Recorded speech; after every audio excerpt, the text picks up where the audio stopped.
Lapsuus on poikkeuksellinen ja ainutlaatuinen ajanjakso ihmisen elämässä. Siksi YK:n lapsen oikeuksien sopimus takaa lapselle sellaiset oikeudet, joita ei ole kenelläkään muulla.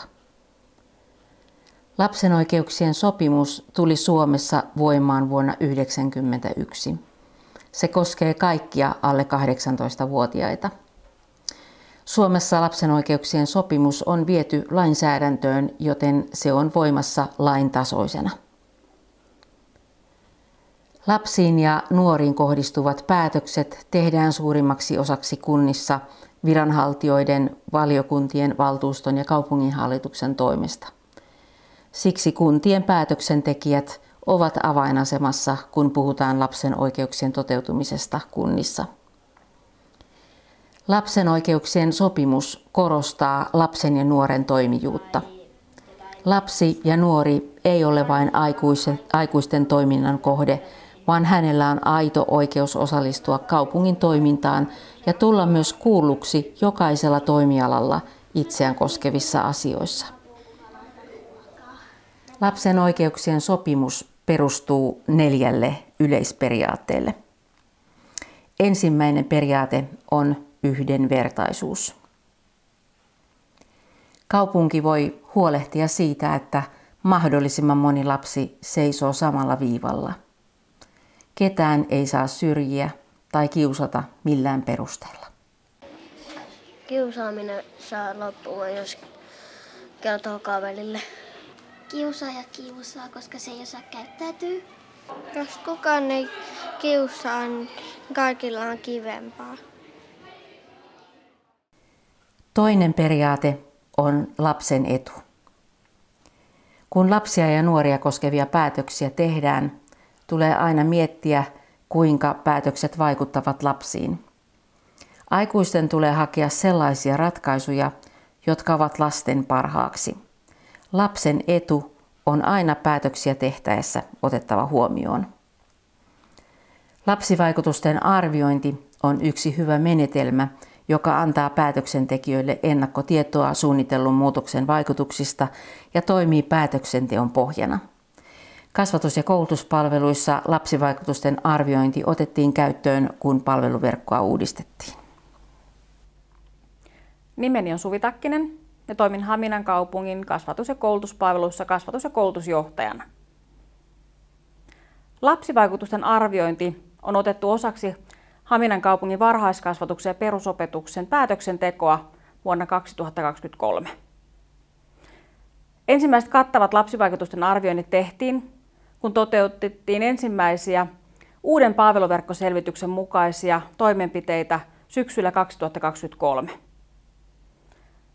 Lapsivaikutusten arvioinnilla selvitettiin lasten ajatuksia ja toiveita liittyen oman koulun tai päiväkodin mahdolliseen sulkemiseen ja mahdollisen siirtymiseen uuteen yksikköön.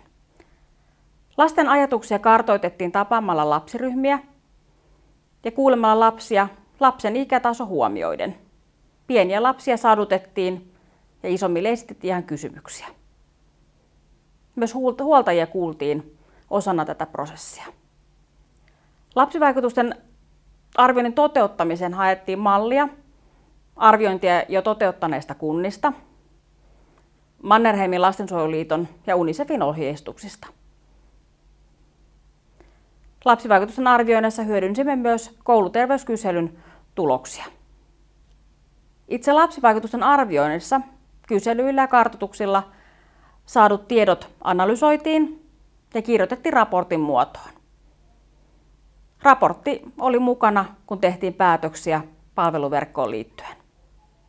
Tehdyn lapsivaikutusten arvioiden pohjalta Haminan kaupungille on lähdetty kehittämään omaa mallia, jolla lapsivaikutusten arviointia kaupungissa toteutetaan. Malli ohjaa lapsivaikutusten arvioinnin tekemiseen. Lapsivaikutusten arvioinnin ei aina tarvitse olla yhtä iso prosessi kuin mitä ensimmäisessä lapsivaikutusten arvioinnissa toteutettiin, mutta aina kun lähdetään tekemään päätöksiä, tulisi miettiä, koskettaako päätös lapsia ja nuoria. Jos vastaus on kyllä, tulisi lapsivaikutusten arviointi ottaa osaksi päätöksentekoprosessia. Kolmas periaate on oikeus elämään ja kehittymiseen. Jokainen lapsi saa olla oma itsensä ja kehittyä rauhassa ja omaan tahtiinsa. Osalle lapsista kasautuu paljon huono-osaisuutta. Heillä on monenlaisia haasteita, eivätkä he saa tarpeeksi tukea niin, että heidän lapsen oikeutensa toteutuisivat. Jos tyydymme tutkimaan vain keskiarvoja, nämä huono-osaisuudesta kärsivät lapset jäävät helposti huomiotta. Neljäs periaate on osallisuus. Se on aivan keskeinen oikeus lapsille ja nuorille. Aikuisten täytyy selvittää, mitä lapset asioista ajattelevat, kun tehdään uusia liikennereittejä, puistoja, rakennuksia, muutetaan uimahallin aukioloaikoja, supistetaan kirjaston palveluita, suljetaan kouluja tai tehdään päiväkotien ja koulujen ruokalistaa. On tärkeää kuunnella ja kysyä lapsen mielipidettä ja ottaa ne tosissaan. Lapsille ja nuorille tulee antaa mahdollisuus vaikuttaa heitä koskeviin asioihin. Haminan viherpalveluissa juuri näin on toimittu. Lapset ovat saaneet osallistua oman pihansa tai leikkipaikkansa suunnitteluun. Hei, olen Anne Repo. Olen Haminan kaupungin aluepalveluissa viheryksikössäni. Viheralueet vastaava vihertyöjohtaja on jo juuri tänä syksynä tuli 40 vuotta täyteen. Olen hoitanut noita leikkipaikkoja, päiväkotien pihoja, kouluja niin kaikkien muiden viheralueiden lisäksi. Ja lapset on ollut mukana ihan alusta asti myös niin ideoimassa, suunnittelmassa, aina pihalla käydessä tullut toiveita, että mitä päiväkodin pihoille ja muualle voisi laittaa. Lapsilta tulee paljon hyviä ideoita. Lasten nykyiset toiveet on aina vieläkin on ne perustoiveet, että ne keinut ja hiekkalaatikko, kiipeilytelineitä halutaan. Joskus vuosia, jo 4 vuotta sitten meillä oli unelmien leikkipaikka suunnittelu Tompurinmäelle, mihin lapset suunnitteli, ihan toteutti noita, piirsivät ideoita ja sitten sen perusteella sitten sinne just toi umpiputki, liukumäki, leikkivälineitä saatiin hankittua. Ja lapsilla tulee tosi hienoja, kivoja piirustuksia, minkä mukaan ne haluavat aina näitä ideoita tuoda esille. Sitten nämä käydään läpi päiväkotien varsinkin niin työryhmänä.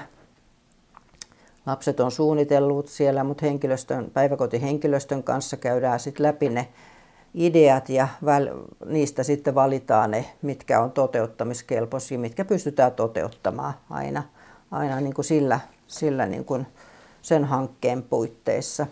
Aika paljon nykyään tuleekin juuri kiitosta noista leikkipaikoista nyt, missä parhaiten näistä, missä lapset on ollut mukana, niin positiivista palautetta, että ne on niin kuin kun ne on lasten toiveiden mukaan toteutettu, niin ne myös palvelee lapsia siinä arjessa.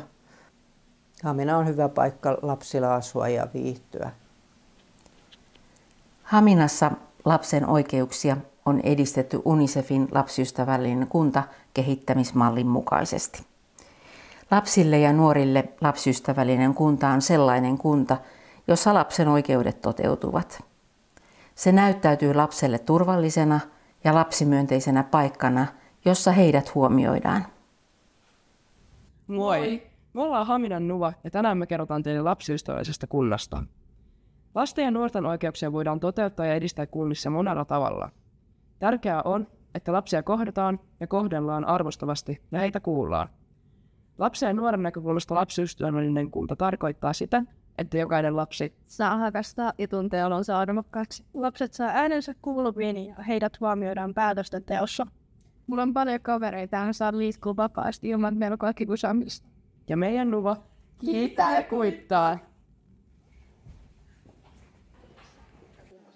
Jokaisella toimialalla Haminan kaupungissa on vastuu edistää omalta osaltaan lapsen oikeuksia. On tärkeää muuttaa rakenteita ja käytänteitä niin, että ne alkavat tukea lasten hyvää elämää. Kehittämistyössä ei ole kyse vain hyvästä tahdosta, vaan lainmukaisesta toiminnasta.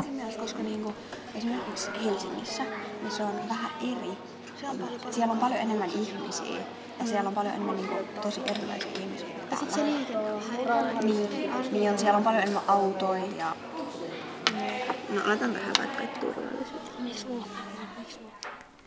Muistetaan se, että tieto lapsen ja nuoren oikeuksista on arvokasta vain silloin, kun se viedään tekojen tasolle. Haminassa hyvin tehty lapsiystävällinen kuntamallin mukainen työ parantaa lapsen ja nuoren asemaa pysyvästi. Haminassa jokainen työntekijä tutustuu lapsen oikeuksien perusteisiin. Tutustuminen tapahtuu e-oppivan sähköisen koulutusalustan kautta. Se löytyy muun muassa Haminan kaupungin kotisivuilta, alasivulta Kaupunki et päätöksenteko kohdasta Lapsiystävällinen Hamina. Samalta sivulta löytyy myös lisää tietoa lapsiystävällinen kuntakehittämismallista. Meillä olisi Haminan päättäjille terveisiä. Musta olisi hyvä, että Haminassa olisi enemmän harrastusmahdollisuuksia, että täällä voisi harrastaa kaikki eri lajeja, että esimerkiksi vaikka lentopallo otettaisiin enemmän huomioon. Ja mun mielestä meiltä lapsilta pitäisi kysyä, että mitä uutta Haminaa voisi tuoda. Joo, esimerkiksi kaikki puistot ja uimapaikat ja muut tällaiset.